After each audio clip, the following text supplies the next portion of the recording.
Have you ever had one of those moments where the world just stops, and everything you thought you knew about justice, fairness, and how life should work suddenly flips upside down? Imagine being top of your class, headed to an Ivy League school, doing everything right, and still ending up in handcuffs. That's how Justice McAllister's story begins. A smart, black teenager navigating two completely different worlds. The privileged, mostly white prep school where he's a star student, and the harsh reality of being a young black man in America, where none of that seems to matter when you're seen as a threat first. Now here's what's fascinating. Justice starts writing letters to Dr. Martin Luther King Jr., trying to process what's happening around him. Like, if Dr. King were alive today, what would he say about all this? Would he understand what it's like to be pulled out of your car and slammed against the hood just for trying to help your ex-girlfriend get home safely? It's heartbreaking because Justice really believes in doing the right thing. He studies hard. He keeps his head down. He tries to be the good guy. But the world keeps sending him this one message over and over again: that's not enough. And the tension? It's constant. At school, he's got these so-called friends who throw around racist jokes like it's nothing, laughing, shrugging it off, saying, "Relax, it's just a joke." But how do you laugh when those jokes mirror everything that's threatening your life outside those classroom walls? And then boom, everything changes. One night, Justice and his best friend Manny are driving around, music turned up, just being teenagers. And then a white off-duty cop pulls up beside them. The moment escalates fast. Words are exchanged. And in a flash, before either of them can fully process what's happening, shots are fired. One of them doesn't make it. And no, I won't spoil who. But that moment? It shatters whatever fragile sense of control Justice thought he had over his life. This is where things get really interesting, because the world outside starts spinning its own version of the truth. The media paints pictures. Social media erupts with opinions. And suddenly, Justice is not the straight-A student anymore. He's just another thug. Another name added to a statistic. And he's left wondering, is this really how they see me? Is there even a point to being good if none of it protects me? But let me tell you something surprising. Justice doesn't spiral the way you might expect. He doesn't become bitter or hateful. Instead, he starts asking deeper questions.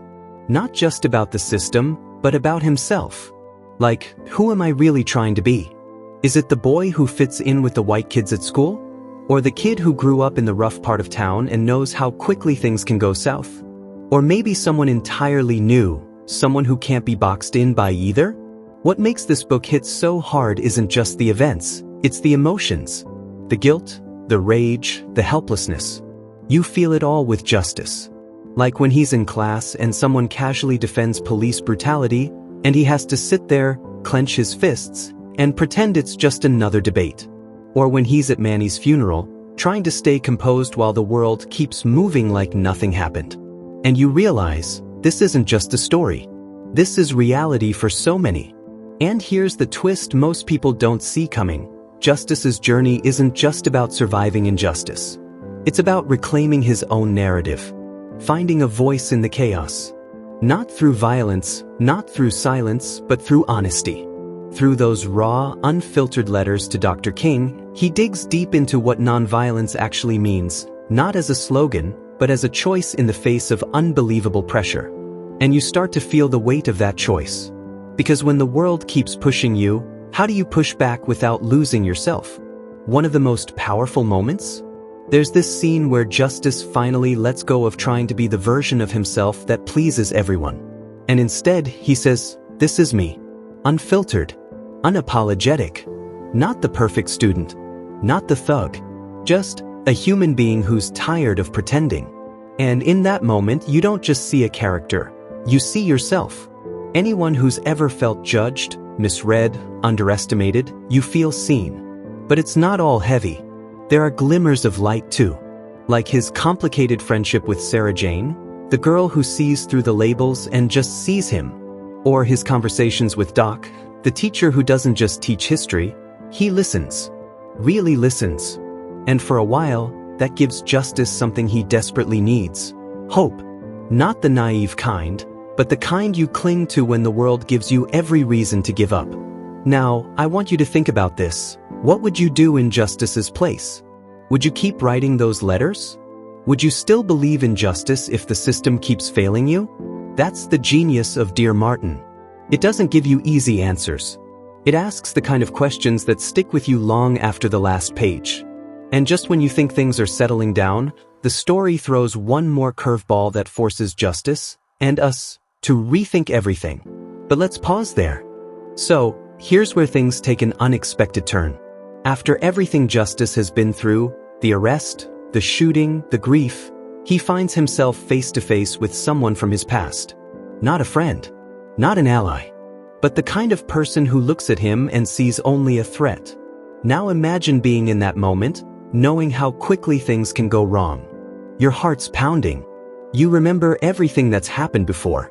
And the question that echoes louder than anything else is, what do I do now? This moment, it's not about proving anything to the world.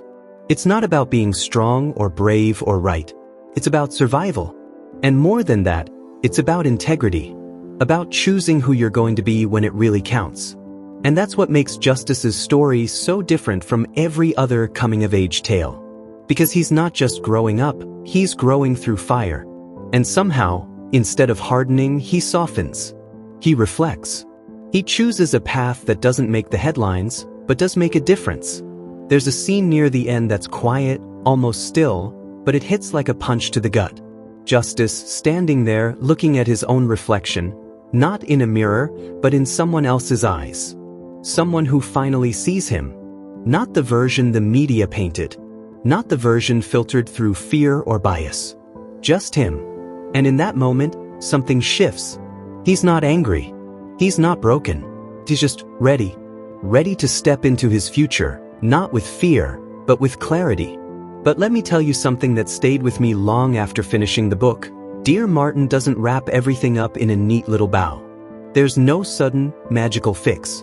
No courtroom scene where justice is perfectly served. Because real life doesn't work like that.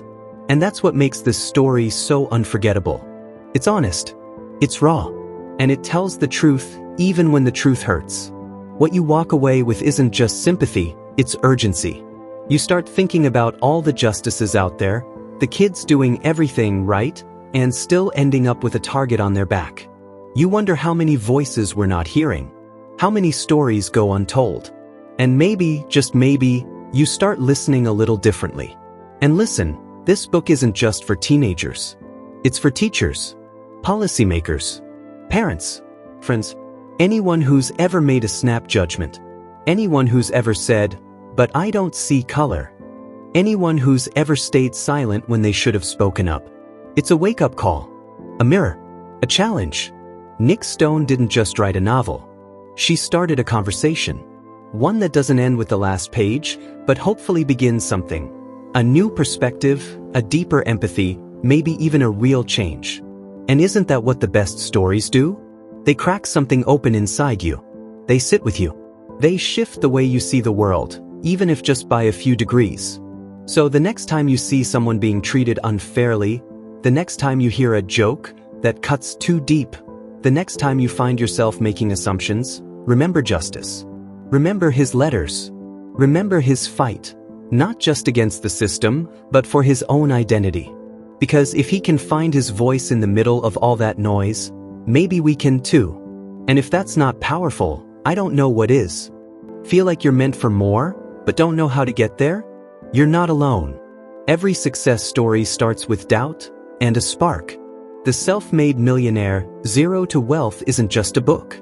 It's your roadmap to purpose, confidence, and success, built on real lessons from real millionaires. One reader said, "It didn't feel like a book. It felt like my future talking to me." Inside, you'll find the exact mindset and principles used by the world's most successful people. No fluff, just real, life-changing wisdom. Ready to take the first step? Get it 100% free. Just subscribe and comment "book" below.